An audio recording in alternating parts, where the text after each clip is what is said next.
তো হাই বন্ধুরা, আবার ফিরে এলাম প্রকৃতির একটা নতুন ভিডিও নিয়ে। তো তোমরা দেখতেই পাচ্ছ প্রকৃতির কত সুন্দর নজারা দেখছো, কত সুন্দর পাখিরা উড়ছে, খুবই সৌন্দর্য প্রকৃতির একটা। তো তোমরা ভিডিওটা দেখতে থাকো, নিজেদেরও মনে খুব তৃপ্তি পাবে।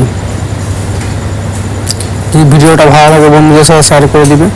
ভিডিওটা খুবই সৌন্দর্য, ওয়াও। আর বন্ধুরা, যদি চ্যানেল নতুন হয়ে থাকো তোমরা ভিডিওটা সাবস্ক্রাইব করে নেবে। প্রতিনিয়ত এরকম ভিডিও নিয়ে আসতে থাকি তোমাদের জন্য, প্রকৃতির সৌন্দর্য। এই পাখিগুলোর নাম কি কি তোমরা তোমার কমেন্ট বক্সে জানাতে পারো, তোমাদের ওখানে কি বলে। ভিডিওটা হয়তো একটু বড় হচ্ছে, কিন্তু দেখতে খুব সুন্দর লাগছে প্রকৃতির নজারা। এখন সন্ধ্যের সময়, এখন আপনাদের কাছে বিদায় নিচ্ছি। Tata, bye bye. ফিরে আসছি পরের ভিডিও নিয়ে।